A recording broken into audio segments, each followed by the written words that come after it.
Hello, स्वागत है दोस्तों। चूँकि कल वीडियो अपलोड नहीं हो पा रही थी और नेटवर्क का कुछ इशू था, इसलिए जो सेकंड शिफ्ट का पेपर था वो नहीं करा पा रहा हूँ। इसलिए मैं आपको अभी जो है इसको वीडियो को अपलोड कर रहा हूँ और जो लोगों ने परीक्षा दिया है वो अपना मिला सकते हैं, वो देख लें। चलिए देखते हैं पहला सवाल क्या कह रहा है। लिखा है किस वाक्यांश में दिया गया सुमेली सुसंगत है। पूछा है कि इसमें कौन सा ऐसा शब्द है जो सुसंगत है, तो आपको सुसंगत वाला बताना है। तो पहला है कि जो पहले न हुआ हो होनहार, गलत है। शत्रु को जीतने वाला अजात शत्रु, ये भी गलत है।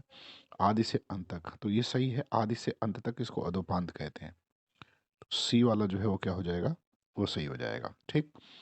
इसमें पूछा है कि श्रुति भिन्नार्थक, 108 में पूछा है कि श्रुति भिन्नार्थक जो शब्द है निर्वाद और निर्विवाद, इसका मतलब क्या होता है। तो निर्वाद और निर्विवाद का मतलब क्या होता है। देखिए, निर्वाद का मतलब होता है निंदा और निर्विवाद का मतलब होता है विवाद रहित। तो कौन सा सही हो जाएगा, इसका भी जो है वो सी सही हो जाएगा। ठीक है। चलिए, इसके बाद क्या पूछा है, 109 में पूछा है कि निम्नलिखित में से अशुद्ध वाक्य का चयन करिए। अशुद्ध वाक्य का चयन करना है। तो कह रहा है गीता ने सुशील को आवाज लगाई पर वह चली गई। कौशल्य ने मुझे मथुरा दिखाया, कश्मीर में कई स्थल देखने योग्य हैं, मेरे तरफ क्यों चले आ रहे हो। तो मेरे तरफ नहीं, इसमें अशुद्ध जो है डी हो जाएगा। मेरी तरफ क्यों चले आ रहे हो, मेरे तरफ नहीं होता है, मेरी तरफ होता है। ठीक। चलिए, अगला कह रहा है लिंग की दृष्टि से कौन सा विकल्प गलत है। सांप सांपिन सही है, तनुज का तनुजा सही है, चूहा का चूहिया सही है, बनिया का बनियान नहीं से बनिया का बनियाइन होता है। तो कौन सा सही हो जाएगा, डी इसमें जो है ये विकल्प क्या है, वो गलत है। इसके बाद देखिए कह रहा है बधु शब्द का बहुवचन बताना है। किसका, बधु का बहुवचन बताना है। तो बधु का बहुवचन क्या होता है, तो बधु का बधुएं होता है। क्या होता है, बधुएं होता है। कौन सा सही हो जाएगा, बी वाला। 112 कह रहा है कि माँ ने बच्चे को मिठाई दी, रेखांकित शब्द में कौन सा कारक है। बच्चे को मिठाई दी, तो जब बात देने वाली आती है तो सीधे सीधे संप्रदान कारक हो जाता है। कौन सा कारक हो जाता है, संप्रदान कारक हो जाता है। 113 में कह रहे हैं निम्नलिखित कौन सा शब्द तद्भव है। तद्भव पूछना है, तद्भव बताना है। ओष्ठ, मृत्तिका, मृत्तिका, उल्लू और बानर। तो देखिए इसमें उल्लू जो शब्द है ना वो तद्भव है। उल्लू का उलूक होता है। क्या होता है, उलूक होता है। चलिए अगला देखिए क्या कह रहे हैं। अगला कह रहे हैं कि निम्नलिखित में कौन सा शब्द तत्सम है। सांवला, शुष्क, सींग या सीख। तो आपको बताना है कौन सा शब्द तत्सम है। तो शुष्क जो है इसमें क्या है, वो तत्सम है। ठीक। अगला कह रहा है कि निम्नलिखित में से चांदनी शब्द के प्रवाची किस विकल्प में है। चांदनी के प्रवाची, तो चांदनी का प्रवाची शब्द पूछा है। तो चांदनी का प्रवाची किस शब्द में है, तो चांदनी का प्रवाची हो जाएगा इसमें कौमुदी और ज्योत्सना, पहले वाले में। ठीक। चलिए अगला देखते हैं। अगला क्या कह रहा है, कह रहा है कि लोगों किसमें सर्वनाम जो है ना निश्चयवाचक सर्वनाम है। तो निश्चयवाचक सर्वनाम जो है यह जो है वो निश्चयवाचक सर्वनाम है। 117 कह रहा है कविश्वर का संधिविच्छेद क्या होगा। तो इसका हो जाएगा कवि और ईश्वर हो जाएगा। तो क्या हो जाएगा, कवि प्लस ईश्वर हो जाएगा। क्या कोई तारीख गिन सकता है क्या, इसमें वाक्य का प्रकार कौन सा पूछा है। तो क्या कोई तारीख गिन सकता है, तो इसको कहेंगे प्रश्न सूचक चिन्ह कहते हैं। ठीक। चलिए अगला कह रहा है ईमानदार शब्द का कौन सा विशेषण बनेगा। ईमानदार का में शब्द में कौन सा विशेषण है, तो ये गुणवाचक विशेषण है। कौन सा विशेषण है, तो इसको कहते हैं गुणवाचक विशेषण। कह रहे कि निम्नलिखित में से सकर्मक क्रिया का उदाहरण है। सकर्मक क्रिया का उदाहरण है, तो इसमें उदाहरण हो जाएगा डी, रमेश ने खिलौने खरीदे। ठीक। चलिए अगला देखते हैं। अगला क्या कह रहा है, कह रहा है कि भौतिकी शब्द में कौन सा प्रत्यय लगा है। देखो भौतिकी शब्द में प्रत्यय जो लगा है वो ई प्रत्यय लगा है। ठीक। वैसे तो भौतिक में अक प्रत्यय लगा है। चलिए, निर्भिमान शब्द में कौन सा उपसर्ग है, तो उपसर्ग इसमें निर है। चलिए अगला देखते हैं। कह रहा है कि किस विकल्प में सही समास विग्रह नहीं हुआ। यज्ञशाला, यज्ञ के लिए शाला सही है। वेद पुराण, वेद और पुराण सही है। नवनिधि, नव प्रकाश की निधियाँ सही हैं। ये देहलता गड़बड़ है, क्योंकि इसमें देह रूपी लता होता है, लता रूपी देह नहीं होता है। ठीक। चलो अब देखते हैं आगे। इसके बाद क्या कह रहा है, चलिए इसके बाद कह रहा है आकर्षण का विलोम क्या होगा।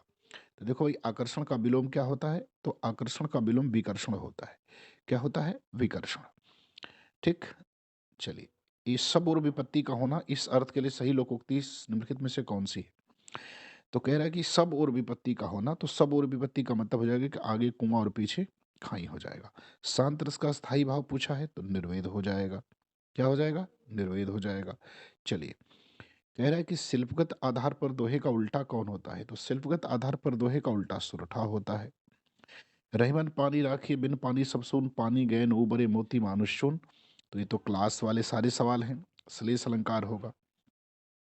पूछा है कौन सा अनेकार्थी शब्द भेद से संबंध नहीं रखता है? तो भेद का मतलब भिन्नता भी होता है, भेद का मतलब प्रकार भी होता है, भेद का मतलब रहस्य भी होता है, लेकिन भेद का मतलब मूल्य नहीं होता है। क्या नहीं होता? मूल्य नहीं होता। चलिए, गाय मीठा देती है किस प्रकार का काल है? गाय मीठा दूध देती है तो ता हेती है, मैंने बता रखा था, इसको कहेंगे सामान्य वर्तमान काल। कौन सा काल कहेंगे? इसको कहते हैं सामान्य वर्तमान काल। कौन सा वर्तमान काल? तो ये सामान्य वर्तमान काल कहा जाता है। इसको कहते हैं सामान्य वर्तमान काल।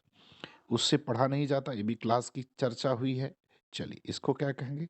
भाववाच्य कहेंगे। अगला क्या कह रहा है? कान पर जून और रेंगना। कान पर जून और रेंगने का मतलब कुछ भी असर नहीं होना है, कुछ भी असर ना होना। चलिए, अगला देखते हैं। अगला क्या कह रहा है? कह रहा है ये पढ़ना है आपको, 133 137 तक पढ़ना है।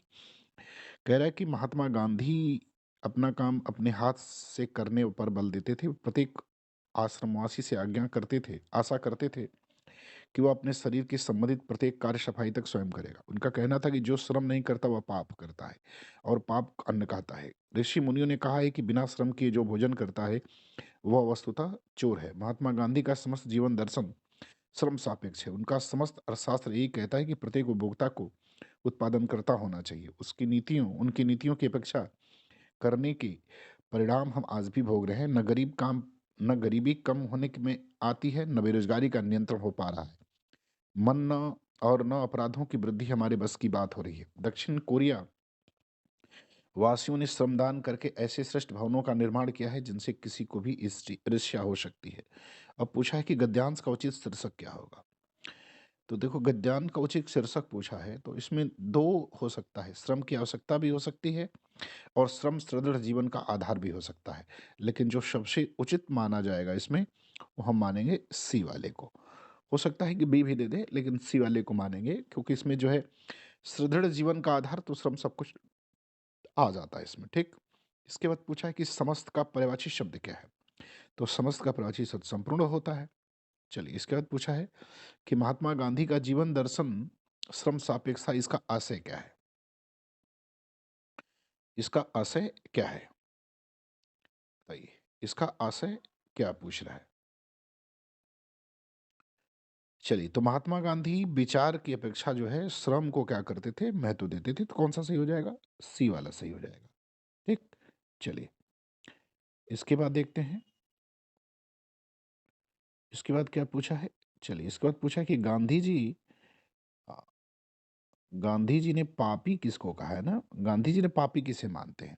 तो गांधी जी उनको पापी मानते थे जो श्रम नहीं करते हैं, अर्थात श्रम जो नहीं करते हैं उनको क्या मानते हैं? पापी मानते हैं। गद्यांश के आधार पर चोर की परिभाषा, तो बिना श्रम किए भोजन करना, ये चोर की परिभाषा हो जाएगी। इसके बाद कह रहा है कि अगला क्या कह रहा है? कह रहा है मैं बिल्कुल थक गया। मैं बिल्कुल थक गया, इस वाक्य में कौन सा क्रिया विशेष है? तो थकना परिमाण होता है, तो इसलिए कौन सा हो जाएगा? परिमाणवाचक विशेषण हो जाएगा। मृदु शब्द का प्रवाची शब्द नहीं है। मृदु का प्रवाची नहीं, तो मृदु का मिश्रण भी होता है, कोमल भी होता है और मुलायम भी होता है, हैं? तो कूल नहीं होगा इसका। क्या नहीं होगा? कूल नहीं होगा। चलिए, इसके बाद पूछा है कि श्रुति शब्द भिन्नार्थक शब्द दिन दिन का सही अर्थ बताना है। तो दिन का मतलब दिवस हो जाए, दिन का मतलब गरीब होता है। तो क्या हो जाएगा? दिन का मतलब दिवस, और उसके बाद क्या हो जाएगा? गरीब, अर्थात सी वाला हो जाएगा। कौन सा वाला हो जाएगा? सी वाला जो है इसमें सही हो जाएगा, क्योंकि दिन का मतलब क्या होता है? दिवस होता है, और दिन का मतलब गरीब होता है। आंखों के सामने, तो इसको प्रत्यक्ष कहते हैं। क्या कहेंगे? प्रत्यक्ष कहते हैं। इसके बाद कहा है कि पंचवटी किसकी रचना है? तो पंचवटी जो है 1925 मैथिली शरण गुप्त की रचना है। किसकी रचना है? मैथिली शरण गुप्त की रचना है ये। तो इसको किसने लिखा है? गुप्त जी ने लिखा है। नीरजा किसकी कृति है? तो ये महादेवी वर्मा की कृति है। हिंदी भाषा की उत्पत्ति किससे हुई है? तो देखो, हिंदू भाषा की उत्पत्ति जो है संस्कृत से हुई है। ठीक है, किससे हुई है? संस्कृत से हुई है। तो मुझे लग रहा है कि अब ये जो हिंदी का प्रश्न जो है वो खत्म हो गया, और जिन लोगों ने परीक्षा दिया है वो आप मिला सकते हैं इसको। ठीक है, धन्यवाद।